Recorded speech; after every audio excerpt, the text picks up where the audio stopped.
50 aniversario de nuestro Centro de Lingüística Hispánica y para mí es muy grato presentar a la doctora Concepción Compani. La doctora Compani tiene la licenciatura, la maestría y el doctorado por nuestra universidad. Es actualmente investigadora emérita de esta institución. Su sede ha sido siempre el Centro de Lingüística Hispánica de este Instituto de Investigaciones Filológicas. Es miembro del número de la Academia Mexicana de la Lengua y miembro del Colegio Nacional. Sus áreas de especialización son la filología, la sintaxis histórica del español y la teoría del cambio lingüístico. Es autora de 8 libros, más de 100 artículos o capítulos arbitrados, además de numerosas ponencias, y ha recibido diversos premios por su trayectoria.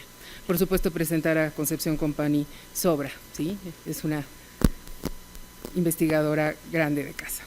Le doy la palabra ahora y nos presenta el trabajo titulado La sintaxis histórica de las palabras gramaticales, un problema para la teoría del cambio lingüístico. Muchas gracias. Quiero decir que para mí es entrañable estar aquí. Es mi casa, la UNAM, siempre lo ha sido, una casa generosa y es mi casa grande. Entonces, de aquí soy y de aquí seré. Empecemos con el problema teórico. Tienen ustedes un handout. Las preposiciones, particularmente las preposiciones gramaticales y concretamente 4, cuando uno ve en conjunto la diacronía de estas formas, a, de, por y en, también hace cambios similares otras, pero sobre todo estas, tienen un comportamiento diacrónico caracterizado por 2 grandes hechos, digamos. Un altísimo dinamismo, gracias, un altísimo dinamismo sintáctico, cambian muchos cambios, aunque ellas mismas no cambian, y los cambios que se documentan, la mayoría de las veces no pueden entrar o no pueden ser adscritos a ninguno de los marcos teóricos que andan corriendo sobre teoría de cambio lingüístico en los últimos 20 o 25 años, no a gramaticalización en sus muchos sentidos, lo vamos a ver en un rato, no a reanálisis, cuando se decide que reanálisis no es el mecanismo básico de la gramaticalización, sino que va caminando solo, y no analogía, porque es uno de los cambios que está rescatándose ahora y está de moda y todo el mundo está reflexionando sobre nivelaciones paradigmáticas y analógicas. La caracterización general del cambio de las preposiciones gramaticales consiste en una gran extensión invasiva a nuevas construcciones y contextos, lo tiene el punto en el párrafo 2, mucho más allá de sus funciones y contextos etimológicos. Es invasiva el avance de estas preposiciones. Siguen apareciendo, como es típico del cambio lingüístico, en sus contextos etimológicos, en el caso de A, en zonas locativas, télicas, siempre, y esa invasión a contextos no ha sido caracterizada o etiquetada por lo menos hasta donde yo sé, y lo vamos a ver en un momento, por la teoría del cambio lingüístico. Desde luego hay que matizar esta caracterización general, y es que en algunos cambios sí hay reanálisis y gramaticalización de la categoría, si así se considera. Por ejemplo, pasa de preposición a, sería un clasificador, cuando Bello dice a personal y la A está marcando nada más seres humanos, entonces sería un clasificador personal, de persona, una especie de clasificador, y luego se envuelve una marca de objeto directo si se extiende, como se está extendiendo, a prácticamente todo tipo de objeto directo y muchísimo más en el cono sur de este continente que en otros dialectos. O también cuando va de ser preposición a una partícula discursiva que se construye como a ver al cine, a ver qué hacemos, ¿no? También sería, para algunos autores sería reanálisis, pero en la mayoría de los cambios no hay ni reanálisis, ni gramaticalización, ni ninguno de los cambios estándares. Debo decir que otras partículas, palabras gramaticales como el clítico le, como el clítico la, nola, yala, incluso el artículo y también posesivos átonos, avanzan y se mantienen como artículos y como posesivos o como clíticos, y entonces, bueno, no es un cambio característico y exclusivo de preposiciones, sino que parece que con otros matices abarca otro tipo de palabras que podrían llamarse gramaticales. Para esta ponencia me voy a centrar en la preposición a, por razones de tiempo, pero el comportamiento de es idéntico, incluso es más invasivo, porque fue, como saben todos ustedes, la preposición que sustituyó o que el campo funcional del genitivo, que era un caso sin preposición, fundamentalmente, donde se entró desde muy temprano. Bueno, de es la palabra más frecuente de la lengua española en cualquier etapa de la lengua española. O sea, esa fue una invasión gigantesca. Pasemos a los datos que tienen ustedes en la página 2. Al menos para la preposición a se observan 7 maneras de cambio de a, aunque yo creo que no es una polisemia de a, sino que mantiene su valor originario, que es una construccionalización y es polisemia de contextos, no es polisemia de la preposición. El primer tipo de cambio es que existe la función en la lengua madre, pero formalmente no era una frase prepositiva. Como saben ustedes, había objeto directo, objeto indirecto en la lengua madre y no llevaba preposición. Empezó a llevarla tempranamente, pero en latín clásico y preclásico no lo lleva. Existe la función en la lengua madre y formalmente es una frase prepositiva, pero es introducida por otra preposición. Entonces, de una frase prepositiva distinta de a, pasa a ser a la que marca. Tienen ustedes este ejemplo del Cid, expedíense al rey. Ahí hay que ver si hay un cruce entre ad, de acusativo, y ab, de ablativo. Pero el asunto es que en español lo que tenemos es a. Amor de la patria, amor a la patria, o sea, amor de la patria se ha ido perdiendo a lo largo de la historia del español y queda amor a la patria. Es una creación romance hispánica, carente de preposición a en sus inicios, fueron a ferir. Es una creación romance hispánica con preposición a desde sus primeras documentaciones, como infinitivos diusivos, a comer, infinitivos discursivos, a ver, infinitivos finales, a pelear al campo, salieron, tal. Esa a se ha ido comiendo también a para, según datos del capítulo de para y por de la sintaxis histórica. Hay un quinto tipo de cambio, que es una inserción en espacios funcionales adjetivo-predicativos que estaban introducidos por un relacionante no prepositivo y entran y pasan a ser introducidos por la preposición a, como es el caso de el evento que se realizará, el evento a realizarse. Todo el mundo dice que es un galicismo, pero esto está documentado por lo menos desde el siglo XVI, lo cual no le impide ser galicismo como Jardín en el siglo XV, pero lo que se ve es que es parte de esta dinámica interna y no habría que recurrir a contacto lingüístico para ver cómo la a sustituye a un qué, a una predicación con verbo conjugado. Un sexto tipo de cambio es la recreación de expresiones que ya eran prepositivas y se refuerzan con preposición. El paso por ti se hace en español de España, como ustedes saben, paso a por ti, solo es español, es un españolismo.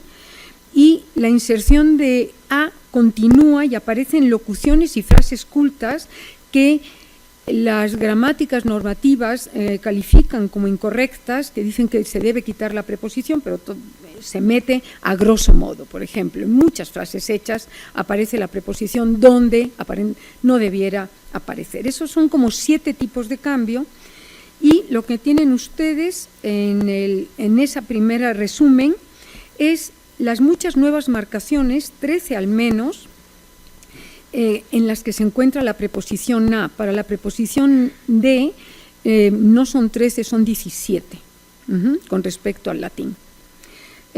Se metió en objeto indirecto, después se metió en objeto directo. Más grosso modo no es la cronología, pero coincide más o menos.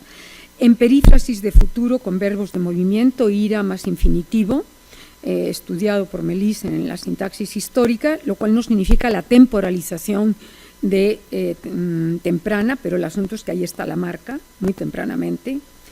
Modalizaciones con verbos de movimiento, son bastante tempranas, andar a salto de mata, infinitivos yusivos en textos de teatro de los siglos de oro, a comer, a hacer tal cosa, y mucho más en América porque carecemos de la persona, bajen, coman, o sea, usamos más ese infinitivo, por lo menos los datos del siglo XVII. 6, aquí voy. Infinitivos finales discursivos, a ver, dígame qué le duele. Expresiones discursivas de diverso grado de lexicalización y autonomía, a como dé lugar, a que sí, a la de una, a la de dos, a la de tres, a la mierda, a la chingada, nos mandamos con A todas partes. Siguen siendo metas, por supuesto, aunque no nos gusten. Un octavo tipo de fenómeno, de ejemplo, son los complementos circunstanciales de modo: huevos a la mexicana, tortilla a la española, tonto a morir, listo a más no poder, que también se ha dicho que es galicismo esto de huevos a la mexicana, están documentados desde muy, muy antiguo. Y bueno, el contacto es natural, pero caracterizarlo como galicismo es complicado porque están simultáneamente en textos de origen aragonés, catalán y francés, simultáneamente en castellano también. También es complemento especificativo de nominales, el congreso a realizarse, con los verbos de movimiento que indican proceso o finalidad, como voy por pan, voy a por pan, que ya caractericé, que ya comenté. Las comparativas, también se meten comparativas, a bueno no hay quien le gane. En las interrogativas, a cómo nos toca, y frases hechas como a grosso modo, por lo menos 13 cambios, 7 tipos de cambio con 13 tipos de ejemplificaciones. En suma, pasen ustedes por favor a la página 3, en suma lo que encontramos es una invasión, una usurpación de espacios que eran propios de otras preposiciones o en los que alternaba a con otra preposición y queda desbancada esa otra preposición por la preposición a. Y sigue siendo preposición, o sea, no, ni se gramaticalizó, ni se hizo más gramatical, ni se hizo menos gramatical, sigue siendo preposición. De los verbos incoativos, saben ustedes bien, la alternancia, comenzar de, comenzará, y se quedó en español, y también empezar y algún otro, se quedó a, nada más, comenzará, empezará. Los complementos circunstanciales de tipo instrumental modal, falda de cuadros, falda con cuadros, y a partir del siglo XVIII empiezan a aparecer falda a cuadros y otras as con nominales. El tipo 3 de cambio, complementos circunstanciales modales, quien a hierro mata, te podía alternar, quien con hierro mata, quien con tal, es quien a hierro mata, a hierro muere. Complementos circunstanciales locativos, en el cono sur, en México es vivo en el 340 de la avenida Insurgentes, en el Río de la Plata es vivo al 340 de la avenida, no Insurgentes, Corrientes. Y hay complementos circunstanciales temporales diversos, muchos que aparecen desbancados por el protagonismo de A. Nos vemos a la noche, también en el País Vasco se ven incluso letreros, autopistas al sur, no las autopistas del sur, sino autopistas al sur. Eso se ve en el País Vasco y se ve también en Argentina y se ve en Chile. Perdió un contexto de los que ganó 13, perdió uno, que son las perífrasis obligativas, haber de, toda obra que por mano de hombre se haya a facer, fue desbancada por de, o sea, de realmente es la reina de las invasiones. El resumen de los cambios es un patrón o modelo, si tiene pauta estructural de extensión invasiva de la preposición a en la historia del español a muchos nuevos contextos y muchas nuevas construcciones, y esa invasión extensiva yo creo que no está caracterizada como un tipo de cambio. y es frecuente para algunas preposiciones, por las más gramaticales. El significado de la preposición a, como ya dije, es locativo, directivo, télico, y yo creo que se mantiene con mayor o menor grado de abstracción en todos los cambios. O sea, el final es una meta de la predicación, meta de la locación, meta, siempre es meta, y télica. La locación, el hecho de que sea locativa en su origen puede explicar la flexibilidad de A, porque es un dominio conceptual, como todos sabemos, muy básicos para ser reelaborado contextualmente, vía metáforas, vía metonimias, codificar nuevos dominios, la preposición. Ustedes tienen en el esquema 1 lo que le ocurre a esta preposición, está tomado del capítulo de la preposición a de Company y Flores, y ese crecimiento gráfico de A no significa, insisto, que la A se haya vuelto polisémica, sino que se ha metido a contextos donde no era llamada en la lengua madre ni en el latín de la patrística. Entonces, bueno, es realmente invasivo y se podría... Y con la D lo que ocurre es que como en la segunda etapa o 3 aparecen montones de Ds donde antes no aparecían Ds. No me voy a entretener, tienen ustedes en la página 4 ejemplos de 1A a 1N. En algunos casos, muy frecuentemente, conviven los diversos construcciones de A, como en 1N. Y vamos a volver al problema teórico de nuevo, que lo tienen en 3, está de nuevo expuesto en 3. Uno es que A nunca dejó de ser preposición, es una palabra gramatical sin duda. Tan es gramatical que en no pocos estudios, en no pocas gramáticas de referencia, se dice que carece de significado. A veces dicen que tiene significado ligero, carece de significado, es algo común. Estoy totalmente en desacuerdo, no hay nada sin significado, pero bueno, así es. Pongo un par de ejemplos. Alcina Iblecua y Ángela Di Tullio dicen que carece de significado léxico, pero mantiene un significado directivo, con lo cual no se sabe muy bien si tienen o no tienen, ¿no?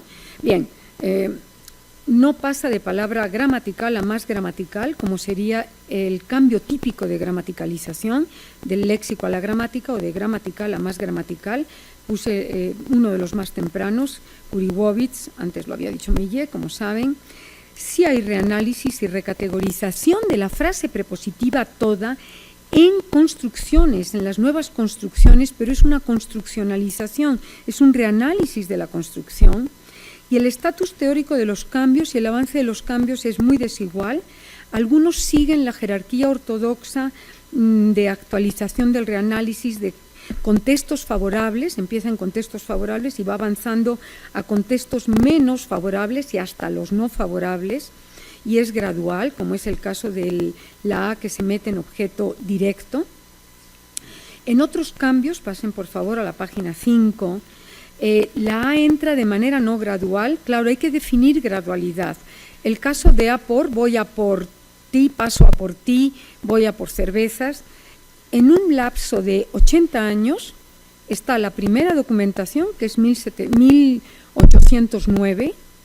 Todas, hay como unas poquitas anteriores, pero todas tienen un problema de interpretación anecdótica, que parecen inserciones espurias de los editores en algunos documentos del 18. O sea, con seguridad se mete es el Corde da 1809 para el primer ejemplo, y para 1890, 90 y poco, está generalizada en la península ibérica prácticamente, todavía conservando el uso de voy por ti en algunos casos. Entonces, bueno, no es que avance de contextos más favorables a menos favorables o que sea gradual el cambio. Si 80 años se dice que es gradual, es como un suspiro en la historia de una lengua. Es un cambio verdaderamente sorprendente y va de Madrid hacia la periferia. Otros cambios pueden ser analizados como una especie de extensión analógica hacia contextos de una extensión de base metafórica, metonímica, sin necesidad de ningún reanálisis, del espacio al tiempo al modo. Voy a México, llego a las 3, firmo a ciegas.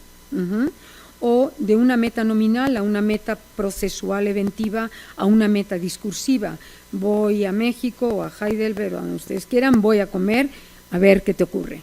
O sea, En algunos casos se puede plantear un reanálisis. En suma, existe un patrón o modelo de conducta en cuyo interior la conducta es única, es la invasión de la preposición a o de otras palabras gramaticales que invaden contextos, pero en el interior del patrón puede haber 3 o 4 tipos de cambios, de maneras de cambiar. Y volvemos al diálogo entre teoría y datos, y lo que hice fue un repaso de etiquetas de cambio lingüístico, de teoría de cambio lingüístico, y ver si encaja o no este modelo invasivo. El modelo tienen, bueno, vean el punto 4 a mitad de la página 5 y vamos a ir revisando muy brevemente las etiquetas teóricas. Tienen ahí definido el resumen de cada etiqueta teórica. No es una gramaticalización tradicional porque no pasó de forma léxica a una gramatical, ni de una gramatical a más gramatical, por lo tanto no es gramaticalización tradicional. Gramaticalización como emergent grammar, pues sí, pero todo es emergent grammar, o sea, metodológicamente la posición de Hopper es epistemológicamente atractiva, pero metodológicamente a la hora de trabajar con datos todo es emergent grammar.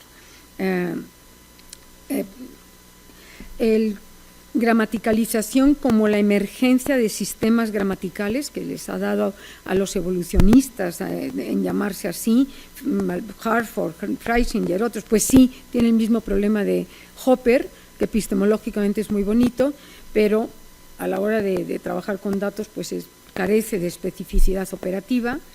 Gramaticalización como la emergencia de la lengua, del lenguaje, pues también es el mismo caso, carece, y además no se refieren con eso al cambio de gramática. Los evolucionistas nos han quitado ya la posibilidad de decir que el español evolucionó, porque el evolucionismo es solo para la biología, o sea, ya nos han quitado la frasecita. Entonces, a mí cada vez que envío algo, me cambian, el español cambió, ya no evolucionó, ¿ok? Es un derecho adquirido ya recientemente por los evolucionistas y mucho más por los primatólogos. Gramaticalización secundaria, o sea, casos donde hay primero una gramaticalización y luego continúa el proceso, pues sí, para algunas, como la del objeto directo, pero no para la mayoría de cambios que sufre la A. Pasamos a 6. Gramaticalización secundaria en el sentido de Gibbon, el reanálisis de marcadores de una categoría para usarlos para otra categoría, pues no realmente, porque no experimenta reanálisis en la mayoría de los casos. O sea, para que sea gramaticalización secundaria requiere reanálisis si somos ortodoxos, y bueno, pues la A no experimenta reanálisis, ni la D experimenta reanálisis en el 90% de los casos, siguen siendo ellas. Connecting grammaticalization, que no sé cómo se traduce esto, que son cadenas de gramatización, regramatización, como transición de un estatus a otro. Pues sí y no, o sea, pues sí, porque todo es transición de un estado a otro y avance, pero con una gramaticalización conectada en el sentido de Schessler, Nergard y Helftoft. No es el caso concreto de la invasión de contextos. Exaptation de ese famoso término de reuso de material desechable, de formas desempleadas que pasan a tener empleos funcionales, no es un reuso de basura gramatical ni léxica. Exaptation en el segundo LAS, en el del año 97, podría ser que sí. Invención conceptual y el modelo mismo es lo que es nuevo. Pues sí, estamos como Hopper, epistemológicamente eso sirve para prácticamente todo, pero no hay reuso de junk, de basuras. Functional renewal, pues no, porque no es una vieja forma que resurja como ave fénix de las cenizas, que ese es el functional renewal, sino que siempre ha sido tenido el mismo significado básico, locativo, sigue siendo preposición y avanza a una polisemia contextual de un altísimo dinamismo. Regramaticalización en el sentido de Greenberg, pues tampoco lo es. no es una forma desemantizada que adquiere un valor gramatical, porque siempre mantuvo su significado. Capitalización, como dice Pountain, pues sí o no, dependiendo, un proceso histórico por el cual ciertos rasgos lingüísticos se imponen y son explotados con más fuerza. Sí, sí lo es así, pero no es un rasgo lingüístico, es una palabra. Entonces, pues el sí y no. O sea, como ven, pues algún día en los 60 años vengo ya con menos sí, no, y a lo mejor vengo con más, un poco más de certezas. No es una refuncionalización en el sentido de Smith, un proceso que pierde su función original y toma nuevas funciones, que es como el functional renewal, pero le llaman refuncionalización, no lo es. Adfuncionalización, por el cual una forma adquiere una nueva función junto a las originarias. Pues no, porque no es que adquiera una nueva categoría, más bien a lo que se refiere Smith es que tiene que adquirir una nueva categoría. Esa función tiene que estar llenada por un reanálisis, y en el caso de la preposición sigue siendo la misma de siempre, preposición directiva télica, y muy recientemente Brian Joseph, analogía como extensión local, pues también podría ser que sí, si es una extensión de contextos, y el problema de una analogía es que requiere un modelo para que la extensión analógica, un modelo de proporciones, y no sé cuál sería el modelo en el caso de en todas estas as discursivas, en todas estas as modalizadas, no sé de dónde, no habría modelo. Brian no explicó, por lo menos en la ponencia en agosto del año pasado, no explicó que se requiera modelo, pero entonces hay que redefinir analogía, porque entonces analogía es otra cosa distinta de un modelo proporcional, de un cambio con base en un modelo. Bueno, pues después de este repaso por la teoría, como ven, es un cambio extraño. La propuesta teórica la tienen en 5, que no es una propuesta, es una reflexión. Solo está parcialmente cubierto el cambio invasivo de la preposición a o de la preposición de por algunas etiquetas. De manera dudosa está cubierto, pero está cubierto por algunas etiquetas. Yo creo, tienen ustedes en el segundo bolita del punto 5, que es necesario otorgar un estatus teórico al cambio, al tipo de cambio, al patrón de cambio que muestra la A y que muestra la preposición de, y en menor medida también en, porque es característico de muchas preposiciones y de otras palabras gramaticales, y entonces terminan diciendo es que no tiene significado léxico, es que solo le queda ahí rasgos de significado gramatical. Bueno, el asunto es que es como si fuera una plaga la preposición en la historia del español. La preposición a es una plaga y la preposición de es la gran plaga de la historia del español. Crea este tipo de cambio una muy poderosa pauta de extensión a nuevos y más contextos sin dejar de ser la misma categoría originaria. Y es a ese tipo de cambio al que hay que darle un estatus teórico, en mi opinión. ¿Qué tipo de cambio es? Si dialogo con la bibliografía teórica anterior, pues es en parte una capitalización, es en parte una gramaticalización secundaria cuando nos referimos a la A de objeto directo, es en parte una gramaticalización con connecting grammaticalization, porque van creándose redes y un contexto es el input para el siguiente, y en parte es una analogía aunque no tenga modelo. Y sin duda pues es gramática emergente a la Hartford o a la Hopper, eso sin duda es así. Y bueno, porque todo en diacronía es creación de código y cambio de código, entonces eso sirve para poco. Hay 3 propuestas o 4 muy concretas y con esto voy a acabar. La propuesta 1 lo tienen ustedes hasta abajo de la página 7, que es privilegiar el papel del contexto como locus del cambio. O sea, es una unidad de cambio el contexto, salir del análisis dentro del ámbito de la palabra y darle al contexto un estatus teórico de cambio, de unidad de cambio. La propuesta 2 es privilegiar, cosa que ya se ha hecho desde el año 11, 12, el concepto de construcción como unidad de cambio, porque lo que sí cambia es la frase prepositiva y la distribución de esa frase prepositiva cambia. Construccionalización en el sentido de Truesdale, Hoffman, el Handbook de Constructionalization. Debo decir que también hay que tener cuidado con construccionalización, porque construccionalización es prácticamente todo, porque las formas no cambian de manera aislada, a no ser que sea cambio léxico o calcos léxicos o cosas de ese tipo, nunca cambian las formas de manera aislada, sino ancladas en contexto, como bien sabemos, y en distribuciones específicas. Entonces, bueno, pues hay que privilegiar el concepto de construcción, pero hay que restringirlo.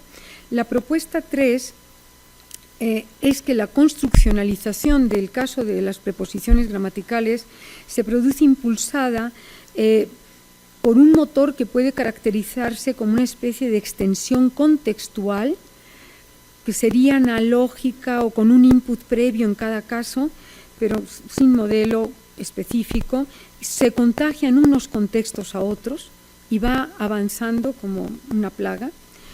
Y hay una propuesta, un par de propuestas últimas. Primero es que yo he insistido, y muchos hemos insistido, en que cualquier forma mantiene su significado único por siglos. Es un significado básico, abstracto, general, y ese significado básico es el que le permite avanzar a nuevos contextos, justamente, cada vez menos favorables o muy parecidos a los originarios, pero a nuevos contextos, y que, por lo menos para cierto tipo de cambios lingüísticos, la polisemia es más bien polifuncionalidad de contextos. Lo mismo le pasa a los adverbios cortos y a los adverbios largos, y no es polisemia de la forma. No hay 8 adverbios en mente, hay un solo adverbio en mente con una polifuncionalidad de contextos. Pero bueno, la película de mente y de adverbios en mente y los adverbios cortos es otra, pero hay que privilegiar el papel del contexto como un locus de cambio y la polifuncionalidad del contexto y no de la forma. Muchísimas gracias.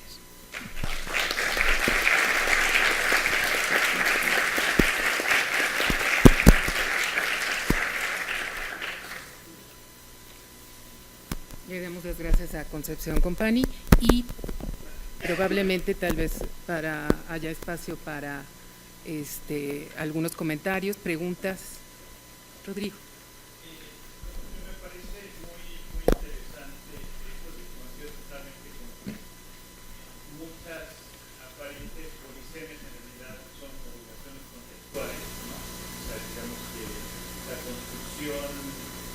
Es la que propicia la diferentes sentidos, pero en verdad la A de objeto directo y la A de objeto indirecto sigue siendo preposición, es decir, sincrónicamente. En todo caso habría que decir que es la única preposición que tiene una distribución morfosintáctica muy distinta al resto de las preposiciones, y en ese sentido un marcador de caso, objetivo, exacto, pero yo entiendo que lo quieres poner en el mismo esquema, pero mi pregunta es: ¿no correspondería con 2 esquemas distintos lo que tienes como parte de un solo esquema?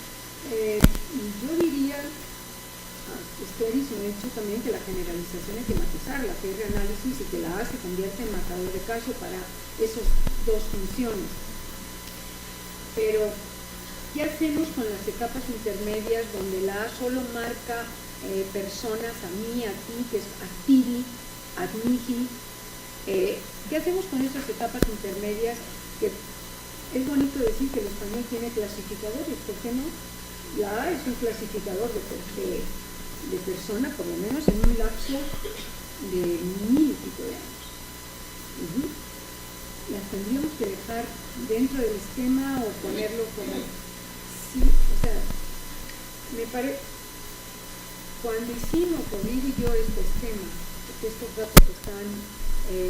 hay otros datos aquí, no está el planteamiento teórico, por supuesto, en el capítulo de la A ni en los artículos que hemos hecho sobre APOR.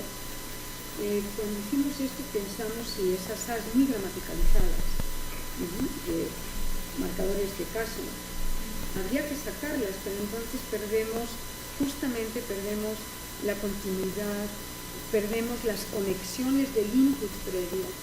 Ajá. O sea, se metió un objeto directo pues porque es meta y luego se le contagió, como eso se ha dicho en nosotros, lo han dicho muchísimos. Entonces, si hago los esquemas, pierdo elegancia en el sentido de Halliday. Pero te queda más que, o sea, pero podrías crear unos casos y nada más te queda el problema teórico para otros casos. Sí, esto va a estar escrito, está semi-escrito, va a estar escrito y estará matizado, les digo, una pieza. Esto ya llegaron a pesarse aparte, pero en el sentido de Halliday me parece que hay que ese esquema y incorporaré la D probablemente para el texto escrito y es impresionante. Entonces, también han dicho que carece de preposición, de significado, la D. Y no carece de significado, lo único que ha hecho toda la vida es unir dominios asimétricos. Eso es todo, con cualquier significado. Una belleza de Paula, muchas gracias. Hay algo que no sucede con nosotros. Por eso. Lo que pasa es que si me estaba entrando con esa mirada, yo empezaría en mis propuestas, si me permite, a la definición del ejercicio que tengo muchas veces. Y además, porque tenía problemas, una de las cosas bellísimas que han dicho es de ganar. En todas estas caminos maravillosos. Sigue siendo, claro. Esa barra está detrás de pero su funcionamiento sigue siendo la misma maravilla que tiene todos. Entonces sí hay no solo de posicionamiento, nomás con mucha. No, pero por ejemplo, casos donde se hacen como partículas de atención, a ver, eso no sería porque ya no están jugando los dos. Esas zonas discursivas, allá en la periferia, en esa zona están a un paso de la lexicalización, que es otro problema cómo se define, pero esa zona de attention getting particles parecería que ahí sí hay constitucionalización. Tienes razón, o sea, no. Mira, en el fondo no sirve para nada la revisión bibliográfica. ¿Ok? No sirve porque eso no está dicho que puede haber una plaga que avance por contexto. La otra cosa es que yo no pondría en la misma clase la preposición a de indirecto como vemos las preposiciones clásicas, que me encanta y son fenómenos que ya tienes una meta de la tentativa. No tienes una muestra de reglas de posición de humanos animales y está bien padre que es. Sí. Ahora lo que vemos es que a lo mejor sí está extendiendo a los sí, o sea, el indirecto es la primera, la más antigua, está ya es categórica, pero como hay cambios, bueno, hay contextos todavía en el siglo XIII, muchos vinieron allí al rey. ¿Qué es al rey? ¿Es una locación o es ya una meta indirecta? Y tarda en poderse decir que es indirecto porque luego ya sí entra el doblamiento. Le vinieron al rey a decir el chisme de quién sabe qué, pero esos, estoy de acuerdo que el objeto indirecto se cuece aparte, los dativos se cuecen aparte, pero con esos... Sí, por eso lo puse es el mero, pero con esos de la general historia, por ejemplo, en la primera parte es muy frecuente, casi como, bueno, pues sí, son seres de hábitos, escribían los copistas y copiaban, llegaron allí, vinieron allí al rey, y eso tarda 150 o 200 años en empezar a encontrarle el doblamiento, que sería la prueba de que aquello ya es, y luego llegaron allí a la tienda al rey a decirle en concatenación, que sería, sí estoy de acuerdo, y de acuerdo con Rodrigo, que el objeto indirecto se fuese aparte y el directo más, pero no me gusta fraccionar, ¿sabes?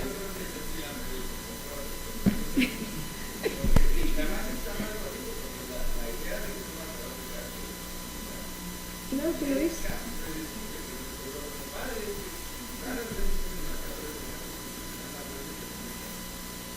Sí, así es.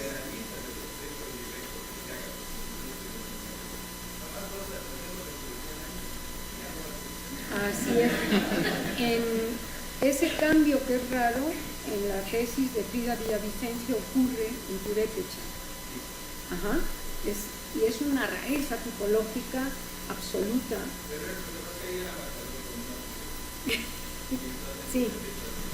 Es otra película, hay una lengua con una cantidad de predicaciones peculiares. En fin, en esto es todo. Pero, y la de D.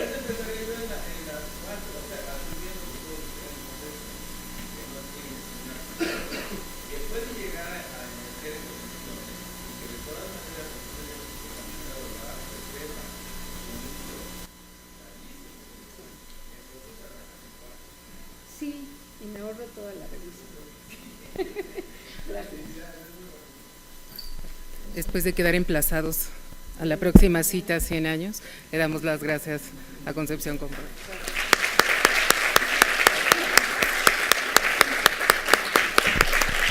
Precioso, Concepción.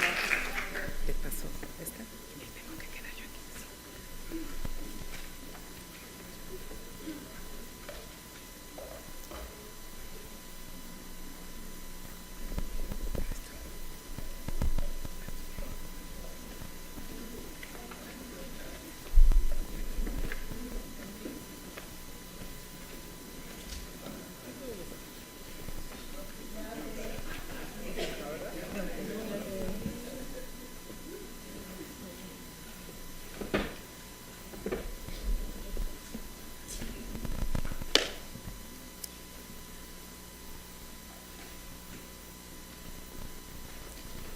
Perfecto.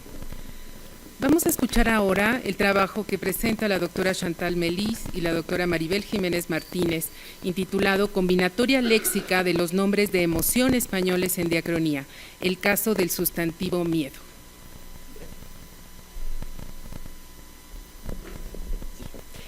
El español posee un conjunto de verbos que, tales como alegrar y asustar, sirven para expresar cambios de estado emocional motivados por un estímulo externo.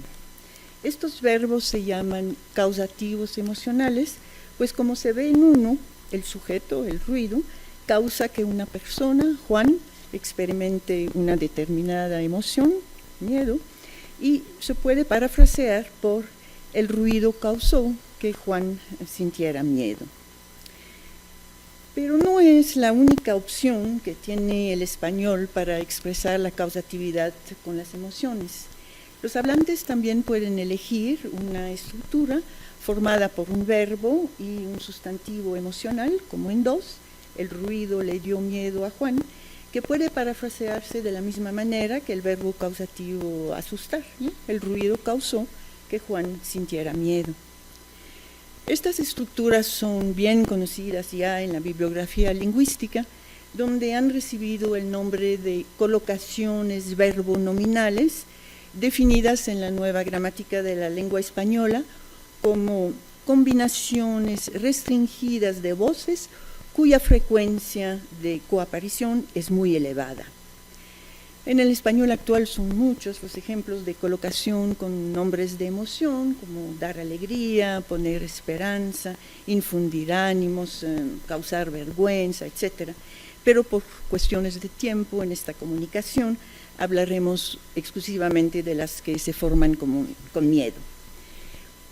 Una búsqueda de corpus de este sustantivo en el siglo XX reveló colocaciones causativas con distintos verbos: producir, causar, crear, provocar, meter, infundir, inspirar, sembrar y dar.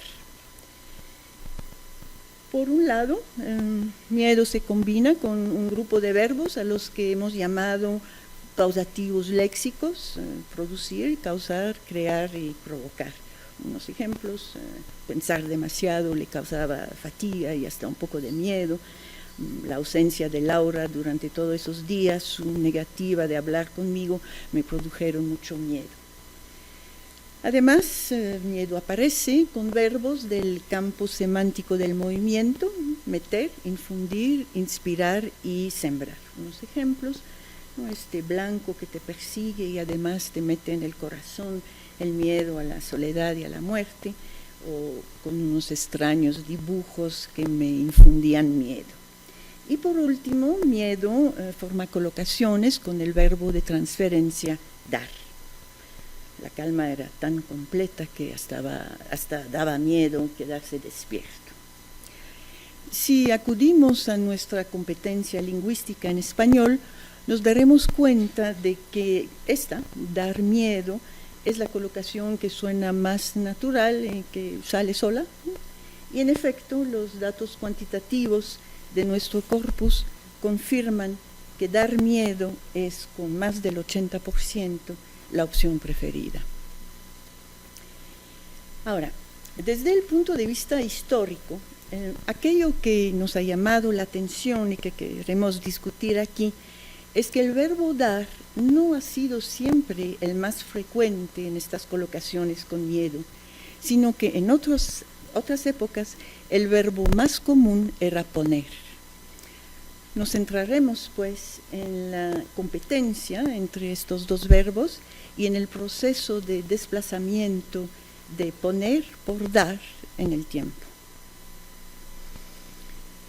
Pensando en el origen de estas construcciones, vale la pena tener en cuenta que ya en el latín el sustantivo metus, miedo, se combinaba con verbos similares al español.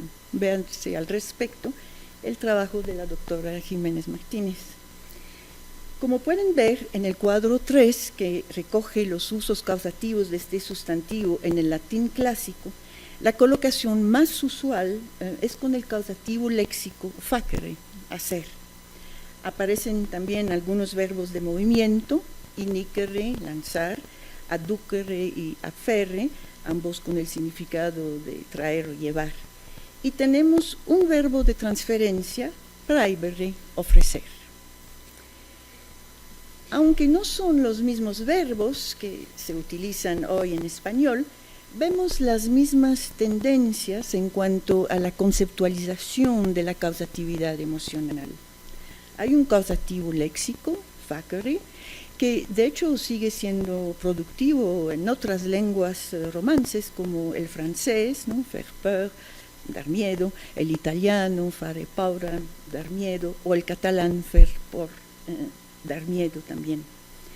Hay una serie de verbos de movimiento que muestran que ya en el latín había una metáfora que relacionaba los sentimientos con el campo semántico de la locación. De acuerdo con esta metáfora, muy común en las lenguas del mundo, las emociones se conciben como objetos que se mueven hacia la entidad que las experimenta, y esta a su vez se entiende como un contenedor, ¿no?, en el que la emoción se instala.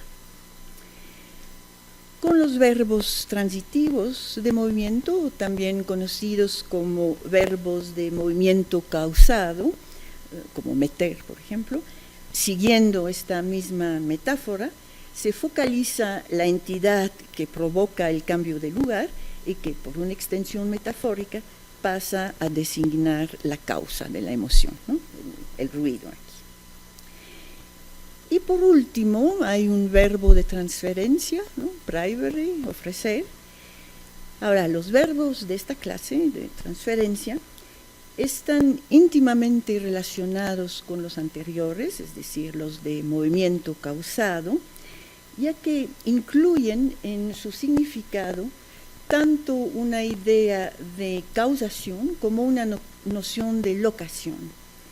En efecto, su base causativa se entiende por el hecho de que dar, en palabras de Cano Aguilar, es hacer o causar que alguien tenga algo, y tener algo, a su vez, significa que este algo está en el ámbito de alguien, lo que nos lleva directamente a su idea de locación, como discute ampliamente Cifuentes Honrubias.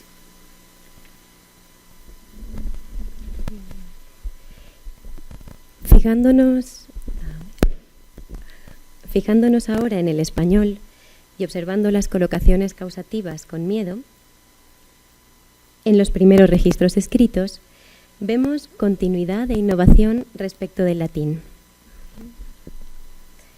Como muestra este cuadro, hay continuidad en el uso del causativo léxico hacer, descendiente directo del latín facere, aunque es mucho menos productivo que en la lengua madre y está destinado a desaparecer en beneficio del nuevo causar. Por otra parte, se sigue recurriendo a la metáfora del movimiento causado, pero las unidades léxicas son distintas. En esta etapa temprana del español, los verbos de movimiento elegidos son meter y poner. Ninguno de ellos está atestiguado como colocación con metus en latín. Sin embargo, en el italiano del siglo XIII aparecen ambos con paura. Aquí abajito hemos puesto metere paura y porre paura, lo que nos lleva a pensar que se trata de una innovación de las lenguas romances o, en todo caso, del latín tardío.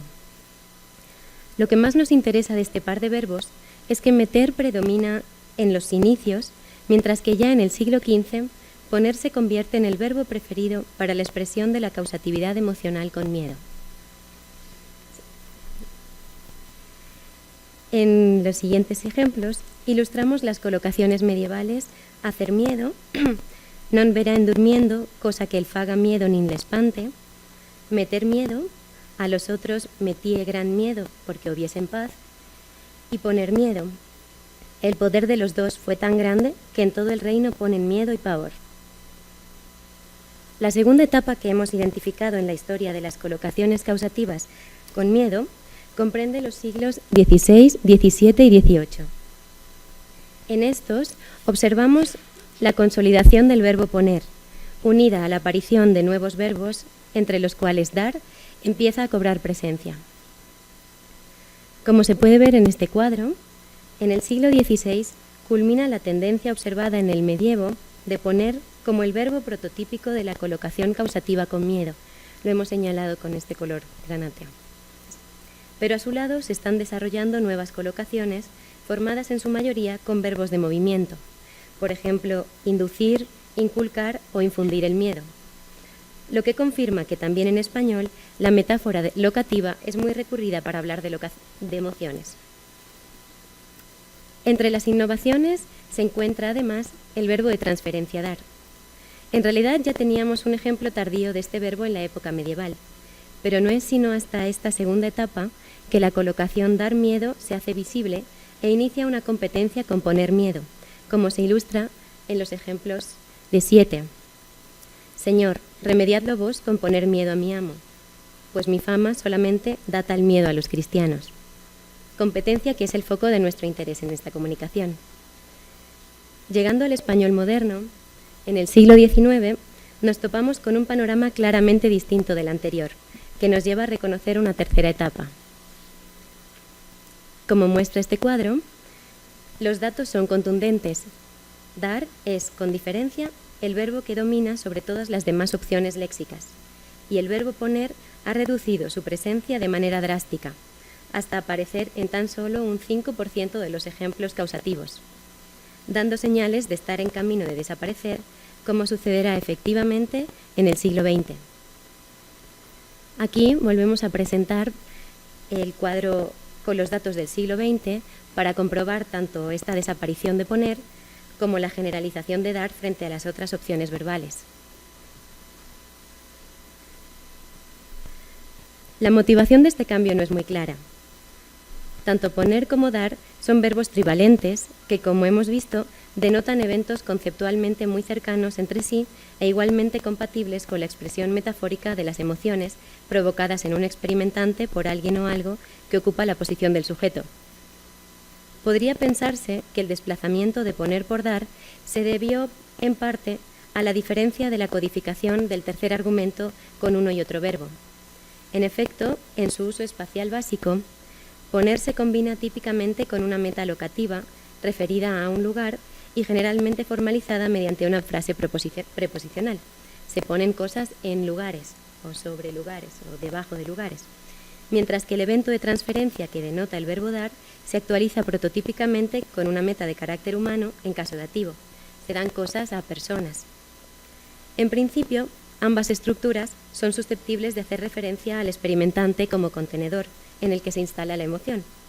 Pero el dativo tiene la ventaja, frente al complemento locativo, de que pone en perfil un rasgo de afectación mayor, que resulta particularmente apropiado para la expresión de la experiencia emocional. Visto así, tendría sentido que dar terminara por excluir a poner en las colocaciones con miedo. Sin embargo, lo que se observa desde casi las primeras documentaciones es que poner miedo también selecciona el dativo en la mayoría de los casos, como sucede entre otros en el ejemplo 7a que volvemos a proyectar, poner miedo a mi amo. Esto no es una excepción de poner. El complemento locativo y el dativo alternan con muchos verbos en español, y algunos autores sugieren incluso que el dativo se relaciona históricamente con los locativos con referencia humana. Pero obviamente el uso de poner miedo con dativo elimina la hipótesis de que las distintas estructuras argumentales tuvieron incidencia en el desplazamiento de poner en favor de dar. Ahora, desde una perspectiva más amplia, conviene tener en mente que el verbo dar terminó por generalizarse en el español moderno como el causativo prototípico de los sustantivos de emoción. Dar vergüenza, dar ánimo, dar alegría, dar ganas, en detrimento de poner. El punto interesante es que en el caso de miedo, poner tuvo una presencia más fuerte y duradera que con otros nombres, como ánimo o alegría, referidos a emociones positivas. Y es que, con más tiempo, podríamos mostrar que históricamente la competencia de dar con poner se organiza en torno a la polaridad de los sustantivos en cuestión, difundiéndose dar más temprano hacia las emociones positivas. Esto parece sugerir cierta sensibilidad de los hablantes al significado originario de dar, relacionado de alguna manera con la idea de que el objeto que se da es generalmente algo beneficioso para el destinatario, como podemos comprobar además en el esquema de Newman de 1996. Por último, otro factor que puede justificar la desaparición de poner en colocaciones con sustantivos de emoción es el hecho de que en el español moderno este verbo se especializa para la expresión de la causatividad emocional con adjetivos, en lugar de sustantivos, en construcciones del tipo algo me pone triste o algo me pone alegre. De manera que en el panorama de la causatividad emocional encontramos una distribución entre dar y poner que responde a una diferencia de clases de palabras. Los sustantivos atraen dar, algo me da alegría, mientras que los adjetivos se combinan con poner, algo me pone alegre. Muchas gracias.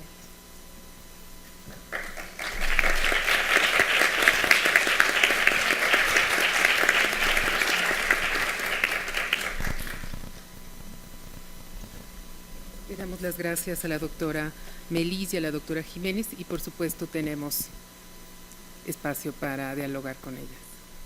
¿Sí? Concepción. Una pregunta muy padre, muy bonito. Esa segunda etapa que empieza en el 16 y llega al 18,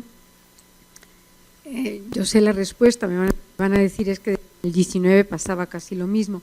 No, ¿en qué medida juega el cambio donde poner se retrae y dar avanza, u otros avanzan, y esa cantidad de verbos que aparecen en la segunda etapa, ¿en qué medida depende o dialoga con la diversificación de géneros textuales tan grande que hay a partir del siglo XVI, pero sobre todo a partir del XVII?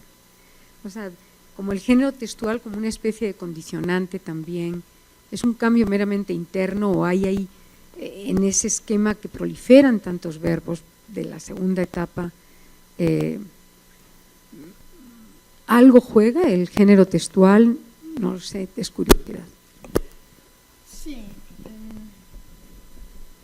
como bien se ve, hay como un siglo de culminación que sería siempre nuestro siglo XVI, ¿no? Donde se cristalizan algunos cambios de la Edad Media. Y luego hay como 2 siglos de mucha competencia, ¿no? Se ve que poner ya está como perdiendo su lugar medieval y que hay otros verbos que entran en competencia. Y tienes toda la razón del mundo. Es probable que también los textos en esa época cambian, ¿no? Se empieza a hablar mucho más de emociones, hay muchos verbos de emoción cuando uno analiza toda esa clase de verbos causativos que entran en la lengua tardíamente, el siglo XV, el siglo XVI, siglo XVII. Entonces los mismos géneros discursivos pues como que piden más vocabulario y diversificación para hablar las emociones. No lo hemos, eso es un aspecto que no hemos analizado, ¿no? Más bien fue una búsqueda exhaustiva de todos los usos de miedo en el corpus que se consultó, y luego, bueno, obviamente pulimiento del manual de las construcciones que nos interesaban, pero es una propuesta muy interesante y cada vez más, ¿no? Se está viendo que los géneros discursivos tienen mucho impacto en los cambios. Sí. Gracias, pues nada, también para dentro de 100 años. Sin embargo, al respecto también me gustaría decir otra cosa, y es que es cierto que los géneros cambian significativamente en el corpus a partir del siglo XVI. Los géneros previos son como muy jurídicos, históricos y así, entonces el tipo de léxico cambia. Sin embargo, en otras lenguas romances en las que hemos hecho una búsqueda similar, no aparece el verbo dar, así que el verbo en italiano no aparece prácticamente, en catalán tampoco. Entonces creo que, no sé si tiene que ver tanto con el género como pues es una innovación también del español que va ampliando su espectro, el verbo dar, de los nombres más positivos, como habíamos puesto, a también nombres negativos, creo. No sé si han analizado justamente enfocándose en el verbo dar como causativo, digamos. Aquí nada más tomaron un sustantivo, pero digamos hay muchísimas otras combinaciones verbonominales con dar donde es claramente causativo. Entonces me imagino que hay una explosión del significado de bueno, no el significado, más bien del uso de dar como causativo, ¿no? Que bueno, sabemos además que no es raro. O sea, por ejemplo, no sé, en algunas lenguas mayas al menos el verbo dar gramaticalizó como prefijo causativa, lo mismo en lenguas mijezoques, el verbo dar se gramaticalizó como sufijo causativo, ¿no? Entonces, no sé si han visto, bueno, habrá alguien que lo haya visto, no sé ustedes o alguien. Ya en latín, ¿ves? Sí. Bueno, sobre todo con los sustantivos de emociones, es cierto, no nos hemos metido por ahora a otros campos, aunque sí al hacer este trabajo hemos visto que seguramente pueda explicar muchas cosas de las que pasa con los sustantivos de emociones si vemos como un panorama más amplio de lo que hace el verbo dar con otros tipos de sustantivos. Ya en latín funcionaba, sobre todo en contextos poéticos, como causativo, emocional sobre todo. Sí, pero sí, seguro. Sí.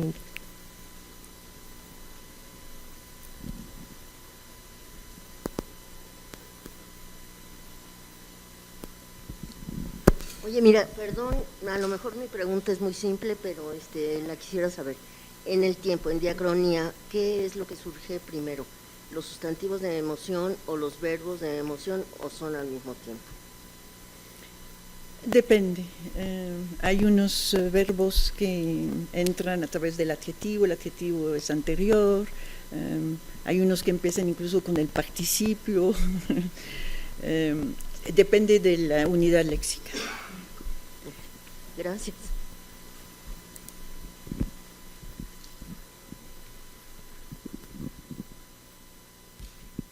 Gracias por un trabajo tan tan bueno. A propósito de la distinción que hacían entre la codificación del tercer participante como dativo en el caso de dar y como un locativo en el caso de poner, me pregunto, dado el hecho de que en español actualmente hay construcciones con el verbo poner,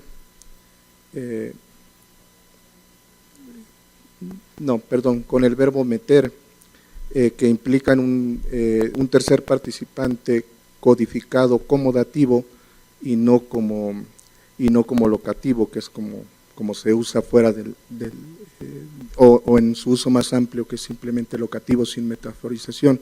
Me refiero a casos del tipo meterle la duda, se me ocurrió algún otro, meterle la duda, meterle la idea, ¿verdad? Que parece que ya no están tanto dentro del dominio de las emociones, sino dentro de ciertos estados cognitivos, si han explorado ese fenómeno. Sí, bueno, sabemos que estos verbos, de hecho con poner también, ¿no? Ponerle el suéter al niño, cuando este tercer participante locativo es humano, hay una gran tendencia, especialmente con los transitivos, a usar el dativo, ¿sí? Pero pues la hipótesis era un poco, pues, ¿para qué? Si tienes un verbo poner que es tan parecido al verbo dar, ¿para qué complicarse la vida y cambiar, ¿no? Y entonces, sí, la primera intuición que tuvimos, a lo mejor porque como dar tiene este dativo en su estructura argumental, fue el que mejor se prestaba, o que lo vieron como más adecuado. Ahora, no hemos analizado tampoco la evolución de del uso del dativo con los verbos de movimiento causado, pero cuando es humano es muy común, ¿no? que se use el dativo en lugar del locativo.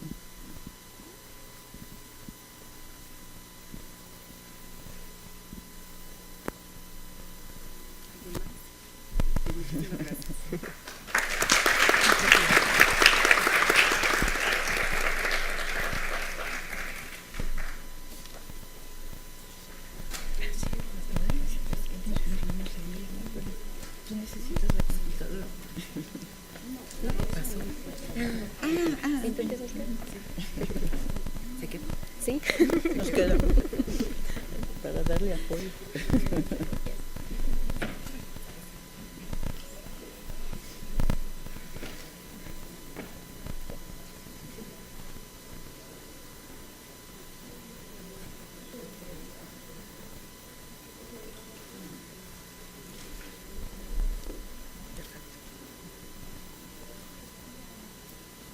Bueno, pues vamos a darle la palabra ahora a la doctora Marcela Flores Cervantes con el trabajo intitulado Rastreo diacrónico de la construcción de emergencia biológica de dar.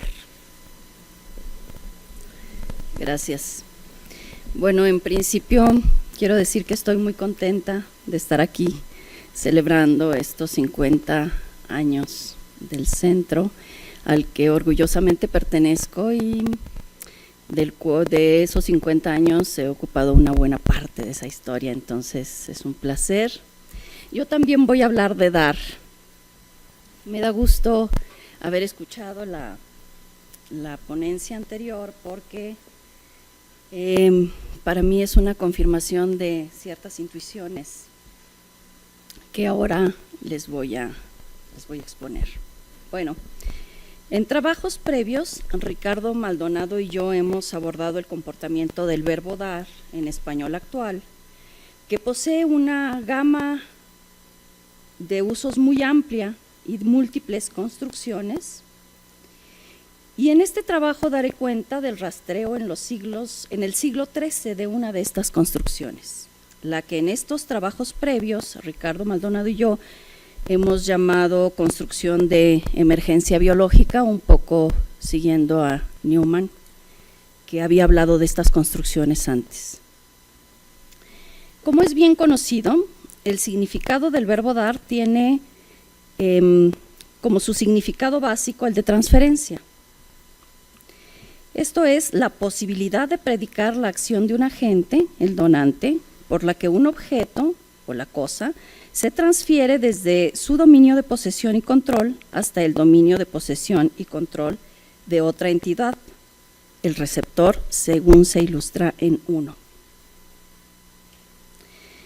Y bueno, este ejemplo es difícil de encontrar, el verbo dar con sus 3 actantes. Doña Paula les daba comida a los niños de la calle por caridad. Esto es curioso porque siendo un verbo ditransitivo prototípico o el prototípico, cuando uno busca en corpus, encontrar los 3 actantes expresos no es fácil. Este ejemplo ilustra la representación prototípica de dar, según muchos autores, y dar se considera el verbo ditransitivo prototípico, lo que acabo de decir, pero como es bien sabido también, este verbo ofrece una gran variedad de construcciones en las lenguas del mundo en las que este sentido básico de transferencia se diluye parcial o totalmente. Se ha arguido que dar es un verbo semánticamente cuasi vacío, cuyo significado básico, altamente esquemático, se reduce a poner en relación un donante, una cosa y un receptor. Desde la perspectiva de la gramática de construcciones se sostiene, por ejemplo, que en su significado básico o literal, este verbo replica el significado de la construcción ditransitiva, por lo que su aporte semántico en ella es mínimo. De modo que para algunos autores, esta alegada vaciedad semántica les permite incluirlo entre los llamados verbos de apoyo, es decir, verbos que se caracterizan por carecer de carga semántica cuando se combinan con un nombre y sirven solo como soporte sintáctico para expresar un predicado semántico junto con el nombre en cuestión. Así, para este tipo de análisis, dar funciona como verbo de apoyo en muchas de sus construcciones, y al combinar con un nombre, por ejemplo, con el nombre paseo, en dar un paseo, se alega que dar sirve únicamente como soporte para formar un sintagma cuyo sentido equivale aproximadamente a pasear. Y cito aquí a Alonso Ramos. Newman, en muchas de sus publicaciones, de sus múltiples publicaciones sobre el verbo dar, sostiene en cambio que el significado del verbo, aunque ciertamente esquemático, es complejo, pues el acto de transferencia encarna una experiencia humana primaria con una rica estructura interna. En coincidencia con este último autor, Ricardo Maldonado y yo hemos llegado a la certeza de que es no la vaciedad semántica, sino la versatilidad semántica de dar, de la que se desprende, de la cual se desprenden nociones inherentes a su sentido básico, la que explica el surgimiento de las diversas extensiones semánticas y construcciones. Así, el significado de transferencia propio del uso básico del verbo dar es complejo, porque involucra 3 entidades, el donante, el tema, el receptor, y de cuya interacción se desprenden importantes distinciones según se activan distintos dominios.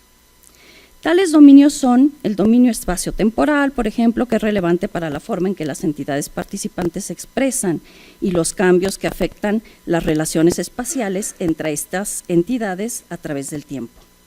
Un dominio de control, al que concierne el cambio de control sobre el tema, que incluye posesión y que puede describirse en términos de cambio de locación del tema con respecto a la esfera de control del donante y el receptor, además del carácter controlador de estas entidades sobre el tema, que es la entidad controlada. Un dominio de fuerzas dinámicas, donde el acto de dar se piensa en términos de flujo de energía, con una fuente inicial de energía, el donante, y un contenedor final de energía, el receptor, y en el que la energía se concibe, en este caso, como movimiento físico de las 3 entidades, junto con actividad mental de parte del donante y el receptor. Y finalmente, un dominio de interés humano que tiene que ver con los modos en que los participantes encuentran beneficios o desventajas como resultado del evento. Todos estos dominios están simultáneamente presentes en el significado de dar. Tomados juntos forman una matriz compleja y cada aspecto de esta matriz es relevante cuando se trata de entender las extensiones de significado que ofrece este verbo. Entre los usos extendidos de dar se encuentra la construcción que hoy me ocupa y que hemos llamado de emergencia biológica. Ilustro esta construcción en 2, con ejemplos sincrónicos que servirán como punto de comparación para el análisis de esta construcción en la indagación diacrónica que nos ocupa. Entonces tienen ustedes ejemplos que seguramente, estoy segura, todos conocemos: la búfala da leche, el ganado indio que daba buena carne, una oveja a veces rinde 7 kilos de lana, en tanto que un carnero padre da de 10 a 14 kilos. La papaya, de la papaya se conocen 71 especies distribuidas en 4 géneros. Cada especie da frutos de diferentes tamaños. En 2A, la construcción predica la emergencia de una entidad concreta que se encuentra en relación de inherencia con la fuente, semejante en la hipótesis que planteamos en Flores y Maldonado 2016, a una relación de parte-todo. La fuente está construida en analogía con el donante de un evento de transferencia, pero a diferencia de un donante típico, es un donante no humano y, aunque es poseedor de energía interna, carece de control sobre el proceso de donación. La cosa emergente se visualiza típicamente como el producto resultante de un proceso natural, biológico: la leche, la carne, la lana, los frutos. Por conocimiento cultural sabemos que dicho tipo de cosa emergente es un producto dominantemente consumible, del que se espera que otra entidad se beneficie. Esa entidad beneficiaria correspondería al receptor. La escena de transferencia que subyace en esta construcción permite que, aunque no sea posible inferir un receptor a partir del contexto lingüístico, este no esté conceptualmente desdibujado del todo. Hay un receptor esquemático en la base. En un nivel conceptual subyacen todos los actantes. Se puede afirmar que el receptor no ha sido simplemente elidido y que permanece en la configuración de la escena. Esto se puede verificar con ejemplos en los que de manera un tanto artificial se puede elaborar el receptor. La búfala da buena leche a sus dueños, el ganado indio daba buena carne a los habitantes de la isla. El receptor es de tal generalidad que nunca se especifica. Puede decirse que la construcción está hecha para presentar un evento simple por medio de una construcción de objeto efectuado en una relación de parte-todo, donde el todo es energético, por cuanto tiene la capacidad de generar productos. El ejemplo 2b es sin duda una extensión de este patrón, por cuanto que el ganado en sí no es productor activo, pero su carne se extrae de él. Se trata de una proyección metonímica que extiende un patrón de productividad sobre una relación parte-todo, en la que el todo no es energético, pero la construcción impone su perfil de producción-extracción. Por su parte, la cosa producida se encuentra también distante de la cosa transferida de un evento prototípico de dar. Mientras que en el evento de transferencia típica, la cosa transferida existe independientemente del donante, aquí en cambio la cosa se encuentra en una relación de inherencia con el donante, forma parte corporal del mismo o es excretada por él. Son muy frecuentes otros usos de dar que, sin implicar procesos biológicos, se constituyen en analogía con estos. Así, ciertas entidades inanimadas pueden conceptualizarse también como fuentes de propiedades, y la misma construcción de emergencia biológica es utilizada metafóricamente para expresar esta relación, según se ilustra en los ejemplos de 3. Okay. Aquí se trata de entidades inanimadas, que ya no es la búfala, ya no es la borrega, pero es la estufa, no daba el calor que debía. Había un componente que daba mal olor, un rayo ultravioleta que da luz. Gracias a la metáfora que toma como dominio fuente la construcción de emergencia biológica, la relación entre el calor y la estufa que lo emite, el olor y el incienso del que éste se desprende y la luz y el rayo ultravioleta que la produce, se concibe tan estrecha y tan natural como la que existe entre la búfala y la leche. Por su parte, la fuente, aunque inanimada, posee energía interna, lo mismo que el donante de la construcción de producción biológica. La relación de dependencia entre la fuente y la cosa emitida es semejante también a la del donante y el producto en la emergencia biológica. Así como la existencia de la leche depende necesariamente de la búfala y el calor no existe sin la estufa. Y aunque no hay un receptor determinable en el contexto lingüístico, sabemos que el calor que emite la estufa, el olor del incienso y la luz del rayo solo es relevante si hay un receptor, en este caso un perceptor que la registre a través de sus sentidos. Reseñar este análisis sincrónico se hace necesario como marco de fondo para presentar los resultados de la indagación diacrónica motivo del presente trabajo. Mi interés aquí es rastrear la construcción de emergencia biológica en los primeros documentos de la lengua para ver si ya existía como la conocemos hoy, o es una introducción más reciente en la lengua. En un breve sondeo anterior me había dado cuenta de que la construcción es antigua, así que decidí trabajar haciendo búsquedas en el CORDE en el siglo XIII, donde me encontré con el siguiente panorama. En efecto, es posible documentar la construcción de emergencia biológica, tal y como la conocemos en español moderno, desde muy temprano en la lengua, como los ejemplos de 4 permiten apreciar. Aquí en el ejemplo 4A, los campos daban su fruto. Dice, voy a leer como si fuera español moderno, porque si no se vuelve muy complicado para mí y para ustedes. Y cada uno labraba su tierra en paz, y la tierra de lauda daba sus frutos, y los árboles de los campos daban su fruto. Muy semejante a lo que escuchamos en español moderno.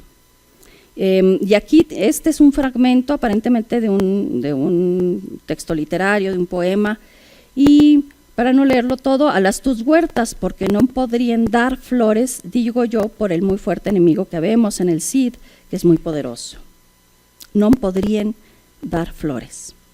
Sin embargo, es preciso decir que estos son los únicos 2 ejemplos encontrados en un muestreo de 1200 fichas, y que al menos uno de ellos, en 4B, se encuentra en un fragmento de lo que parece ser un poema.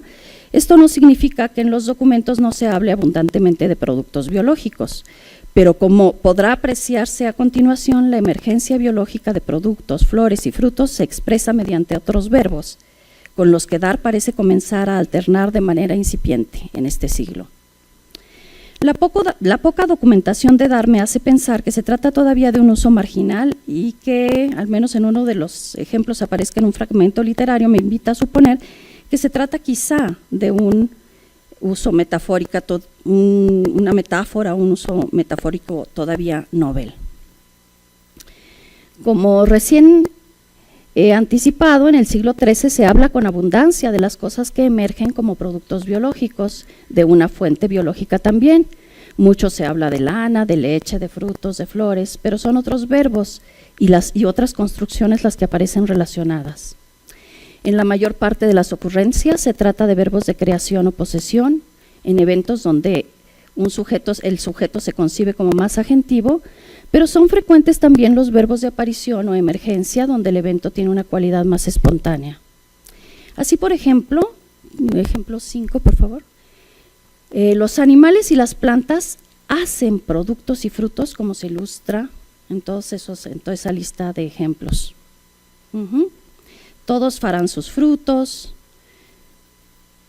Pueden ver todos los ejemplos. Las ovejas hacen fijos a 2 años, fillos a 2 años cuando nacen, duranles esto hasta 10 años, empreñanse en la otoñada, los fillos que son fechos después salen flacos, los árboles no darán frutos acabados, los árboles serán buenos y farán buenos frutos. Un árbol malo no hace buenos frutos, ni uno bueno hace malos frutos, en el siguiente ejemplo. Fácense y frutos de todas naturas. Entonces tenemos mucha abundancia del verbo hacer para expresar esto de la emergencia biológica. También los productos o frutos se crían o son criados, como se ilustra en 6, el siguiente ejemplo. Los árboles crían, allí hay árboles que crían en las follas, una como lana.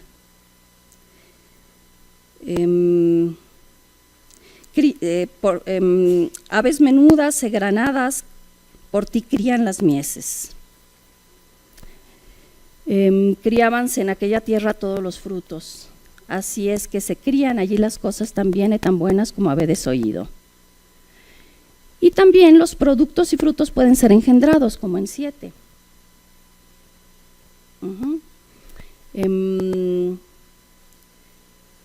Es sobre aquello que los de Egipto oraban a las planetas, pararon mientes en los poderes de ellas, se vieron como nunca quedaban de engendrar crianzas y frutos en las naturas de las cosas. También se puede expresar la relación entre los productos y sus productores mediante un verbo de posesión, número 8. Y ahí tenemos el verbo haber, en su sentido original de posesión. Las ovejas de Puya, mayormente de la ciudad de Tarento y de Canosa, han muy buena lana. Hay, sin esto, otras tierras, o las ovejas han la lana tan corta que las non trasquilan, y déxanlas por apeñas. Y cuenta que a una tierra cerca las Alpes, a que dicen entonces Palencia, en que hay unas ovejas que han el vellocino canoso, es un color entre blanco y negro. Pero también los productos y los frutos pueden nacer, como se puede ver en el ejemplo de 9. Las flores y las olores nacieron de su sudor, y nacen y por ende los frutos, y nacieron luego las flores en esa hierba. Frutos que nacen y se crían en ella. En todas sus comarcas no nacen nunca flores. Y también pueden crecer, como se puede apreciar en el ejemplo 10. Y otros y crecer los frutos con la planeta Venus ayuntada por la calentura del sol quien está. También esta relación puede expresarse, la de productor y producto, mediante un verbo de movimiento que denota la emergencia biológica, verbos tales como salir o venir. El ejemplo 11, por favor. Salieron las flores de sí las follas. Prior debe haber una vegada en el mes, cuanta leche, manteca y queso vinier de ovejas y de vacas. O los productos pueden ser mostrados como en 12, porque en aquella sazón se abre la tierra y los árboles muestran sus frutos. El verbo dar en el siglo XIII parece entonces no encontrarse del todo a sus anchas todavía como verbo de emergencia biológica. Quizá no se había aún naturalizado la concepción de los animales no humanos y otros seres vivos o poseedores de energía interna como donantes metafóricos que ofrecen una parte de sí mismos a recipientes inespecificados. Es más fácil encontrar ejemplos donde el donante de los productos no es la entidad productora directa, sino Dios, que da a los seres humanos los productos y los frutos de la tierra, según se ilustra en 13. Farás a tu Señor Dios la fiesta de los frutos nuevos, y ofrecerlo has de grado del lacerío de tus manos, según que Él te diere sus frutos. Darás primicias de todos los frutos de Dios que Dios te diere. Por misericordia de Dios da Él los frutos en la tierra a sus tiempos, y los guarda que se no dañen. El panorama anterior, comparado con el que es posible apreciar en español actual, me invita a plantear la hipótesis de que dar no era en los orígenes documentados de la lengua el verbo por default para expresar emergencia biológica, ni la relación entre la entidad productora y el producto, y que este verbo ha ido generalizándose poco a poco en la expresión de estas relaciones. Falta mucho por hacer en la investigación de esta construcción y su desenvolvimiento diacrónico, pero el trabajo se encuentra ya en proceso. Gracias.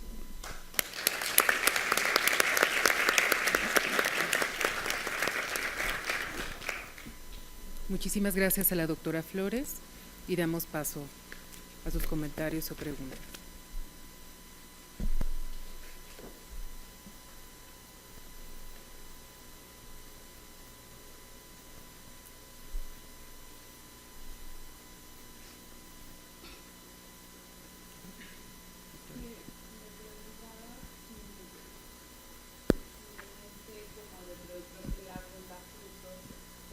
También un poco la metáfora de dar a luz. Sí, pero ahí tenemos otra construcción. Entiendo que sí es diferente sí. la construcción, pero no sé, me pareció que era como cercana. Sí, y de ahí tenemos ya casi una lexicalización en dar a luz, donde sin embargo todavía tenemos un receptor constituido como la luz, algo que se da hacia la luz, o sea, es nacer, ¿no? Es diferente la construcción. Hemos estado trabajando con las construcciones del verbo dar, no es solo la de emergencia biológica, tenemos bastante trabajo hecho ya sobre el verbo dar y sus construcciones.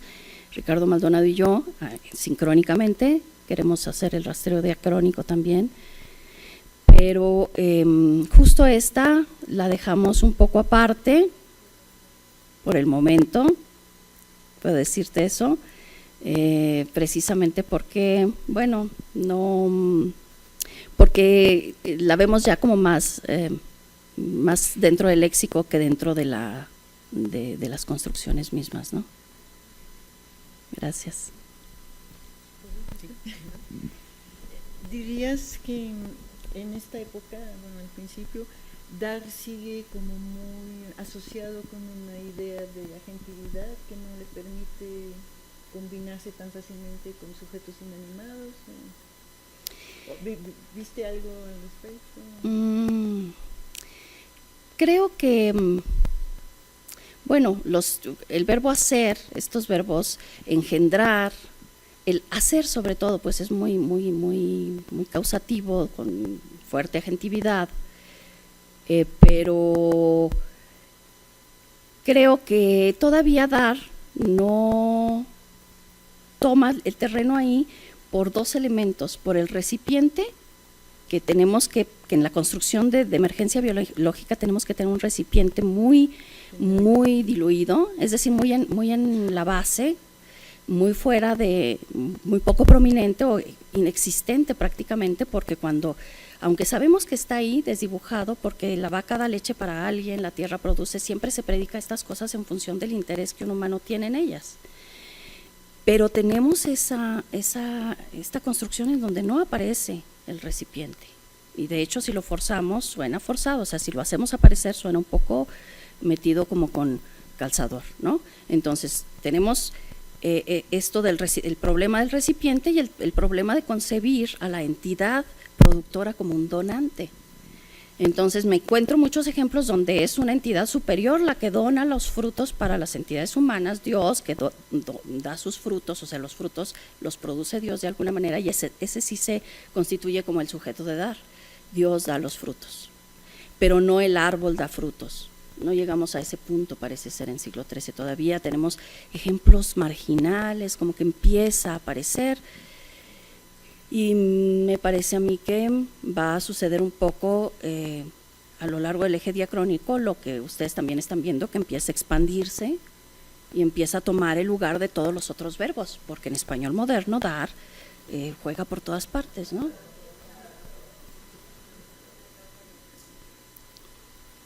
Va a ser a lo mejor una de esas plagas que comentaba Concepción. Hola, Marcela. Perdón. A mí, ¿sabes qué cosa me saltaba en los ejemplos? La reiteración de los mismos productos emergentes. Al punto que era en la misma línea, tenías dar frutos, dar frutos, dar frutos, dar frutos, y otros por el estilo, digamos, recuerdo ese, o con los verbos, con otros. Entonces me preguntaba hasta qué punto realmente no eran construcciones con una variación léxica, no solo, hasta qué punto había libertad combinatoria o había una especie de, no sé, frase primaria. Digo, no puedo recordar. Sí, no, pero tienes razón, son frutos, lana, leche, pero ese es un problema más bien que tiene que ver conmigo, con cómo busqué los datos, porque busqué primero dar y me pasé leyendo y leyendo dar y buscando y no aparecían frutos, leche, no aparecían ovejas, no aparecían productores y productos. Estos dos ejemplos que les presento. Entonces yo dije, bueno, la construcción existe, está ahí, pero ¿cómo más puedo buscarla? Entonces me fui a leche, frutos. Exacto, porque no lo encontraba por el verbo. Entonces me encontré dos ejemplos, de manera que dije, esto o es problema de corpus o necesito buscar de otra manera. Entonces me fui a buscar leche, me fui a buscar frutos, me fui a buscar flores, y por eso mis ejemplos son así. Y ahí me salió, entonces, ¿cómo se decía? Porque si no se dice con dar, entonces, ¿cómo se expresa la producción? Esto de los productos biológicos, ¿no? ¿Cómo se hace en la lengua? Fue la pregunta que me hice.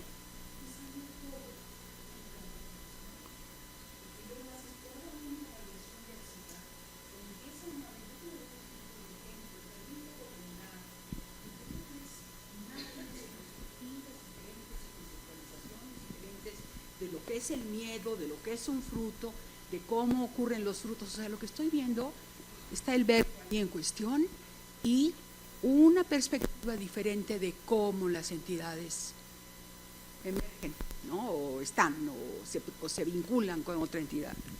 Y eso puede ser una parte muy importante de los procesos. O sea que a mí, si yo no encuentro con el verbo dar cierto tipo de productos naturales y solo encuentro algunos, me invitan a pensar que hacen los frutos ahí. O sea, como el marco conceptual de frutidad o de miedosidad, para decir algo. O sea, ¿qué tipo de entidades son? ¿Cómo aparecen en el mundo? ¿Qué relación tenemos con ellos? Lo que me parece también son, digamos, marcos culturales, ¿no? Yo le pondría mucha atención a eso, porque como están centradas, o tú estás centrada en un tipo de verbo o un tipo de fenómeno, ahí hay cambios conceptuales, ¿no? Por eso también me inquieta, digamos, también tomaría como pista de este cambio conceptual la presencia de Dios. Sé que Dios ¿La presencia de quién, perdón? De Dios como dador. Ajá, ¿no? Claro, Sí, no, como, y sí. yo creo que esto refleja desde luego cultura. Dios es el dador. ¿Cómo van a poner un árbol? O sea, como dador, ¿no? Claro, sí, está, me parece que completamente permeado por cuestiones culturales. Pero entonces la pregunta era cómo es que se expresa este tipo de relaciones, porque bueno, la relación con las vacas, con las ovejas, con los frutos de los árboles y las flores es también parte de la cultura, ¿no? Muy arraigada. Entonces, si no se expresa a través del verbo dar, ¿cómo es? ¿Cuándo entra el verbo dar? ¿Cuándo puede esa es la pregunta ahora, ¿cuándo, cómo se empieza a introducir y a expandir el uso de dar en estas y otras construcciones? Porque bueno, después de haber visto esto con dar, tengo mucha curiosidad de ver qué pasa con las otras construcciones, ¿no? Pero gracias, sí.